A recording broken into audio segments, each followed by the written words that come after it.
जब भी मन उदास हो तो बाबा ने कहा अपने पास सुंदर सुंदर आध्यात्मिक गीत, भजन अपने पास उसका संकलन करके रखो, कंपाइल करके रखो, अपने पास रखो।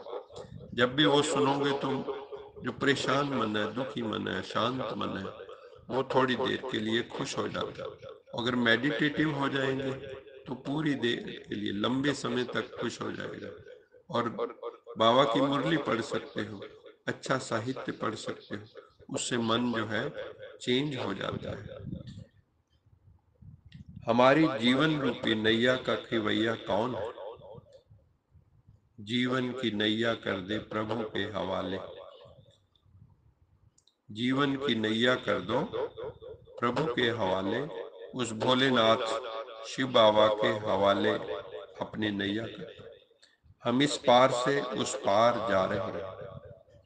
इस पार है झूठ का युग, कलयुग, भ्रष्टाचार का युग। उस पार है सत्य का युग, सतयुग। परमात्मा हमें झूठ के युग से सत्य के युग में ले जा रहे हैं। सत्य के युग में प्रवेश तभी होगा अगर हम सत्य ज्ञान को अपने जीवन में आत्मसात कर लेंगे।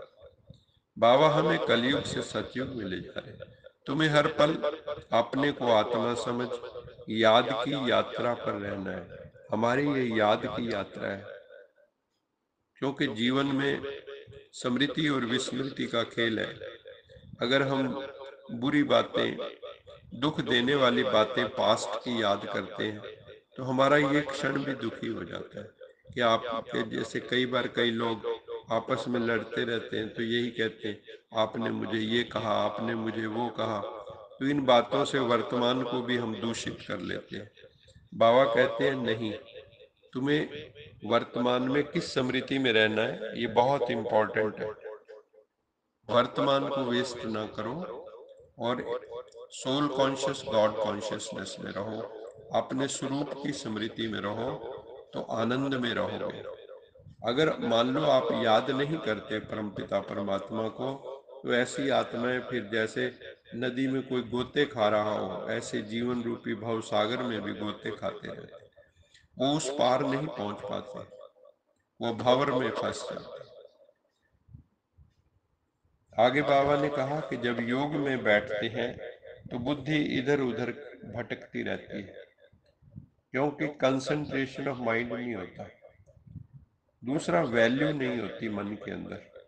अगर आपके मन में वैल्यू है हीरे जवाहरात की, सुख शांति की, आनंद की, प्रेम की, जो परमात्मा से मिलती है, तो बुद्धि भटकेगी नहीं। अगर मैं आपको कहूं कि आप रात को 2 बजे आना, मैं आपको 2 लाख रुपया दूंगा, तो आपकी बुद्धि वहीं टिकी रहेगी कि कब 2 बजे और मैं वहां पहुंचूं। ऐसी जब परमात्मा से प्राप्ति होती है तो उसको भी स्मृति में हमें अगर रहेगी तो हमारी बुद्धि भटकेगी नहीं। इंपॉर्टेंस बुद्धि में होनी चाहिए। सत्संग में भी कई आत्माओं की बुद्धि बाहर भटकती रहती।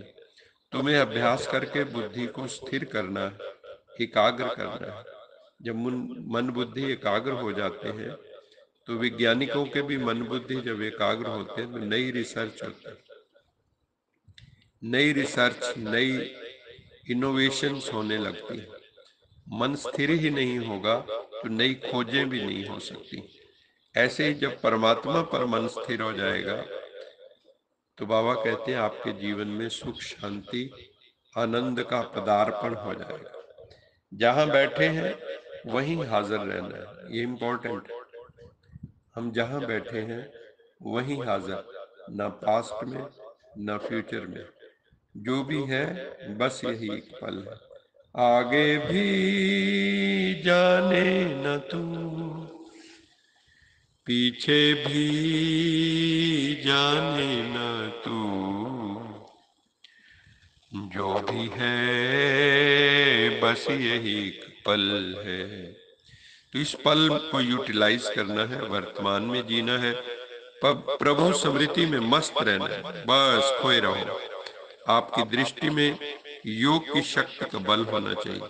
आपकी जो दृष्टि है पावरफुल होनी चाहिए। किसी पर भी आपकी दृष्टि पड़ जाए तो उसकी बुद्धि परमात्मा की तरफ लग जाए, ऐसी हमारी नजर होनी चाहिए। जिसको भी लोग, वैसे तो कई इस दुनिया में तो लोग नजर से डरते भी हैं कि फलाने की नजर न लग जाए, लेकिन जो भगवान की नजर में रहते हैं उनको दुनिया की नजर नहीं लग सकती। फिर बाबा ने कहा, आगे चल के तुम बच्चों को आने वाली दुनिया के साक्षात्कार होने लगेंगे कि कितनी सुंदर दुनिया आगे आ रही है। अभी तो हमें बहुत बड़े विनाश से भी गुजरना है।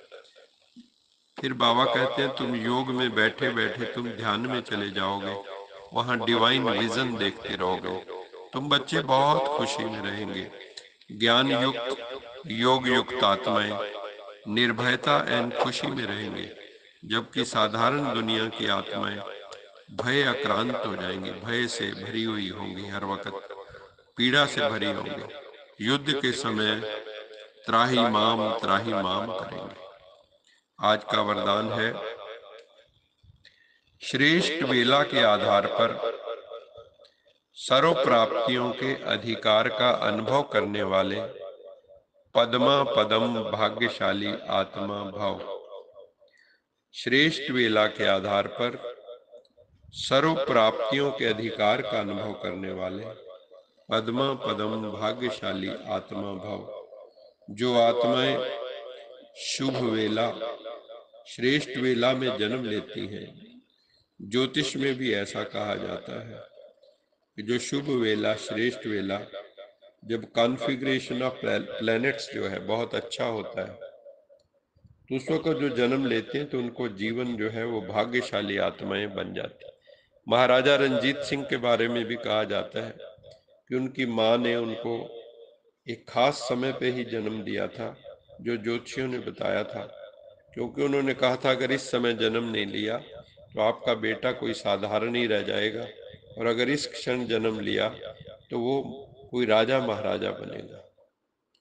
तो जो शुभ वेला है, श्रेष्ठ वेला, उसमें जो आत्माएं जन्म लेती हैं वो प्रभावशाली आत्माएं जन्मते ही बन जाती हैं, भाग्यशाली भी बनती हैं।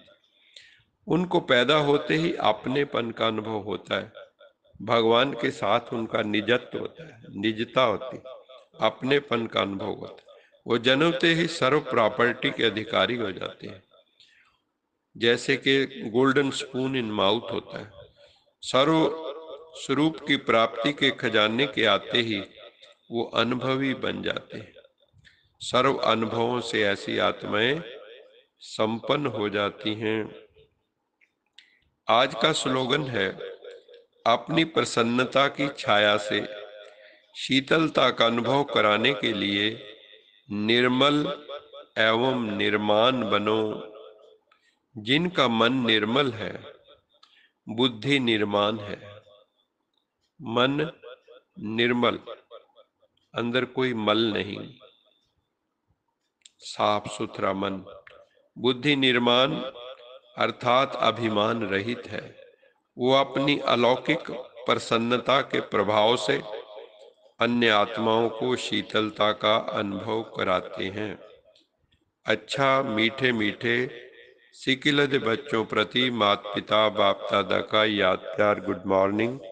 रूहानी बाप की रूहानी बच्चों को नमस्ते। हम रूहानी बच्चों की रूहानी माता पिता बाप दादा को याद प्यार गुड मॉर्निंग और नमस्ते। सदा रहो हंसते कहीं नहीं फंसते बन जाओ फरिश्ते बांध लो अपने बसते चलो प्रभु के रास्ते। वाहिगुरु जी का खालसा वाहिगुरु जी की फतेह। बोल साचे दरबार की जय। समस्त लोका सुखिनो भवन्तु, समस्त लोका सुखिनो भवन्तु, समस्त लोका सुखिनो भवन्तु। ओम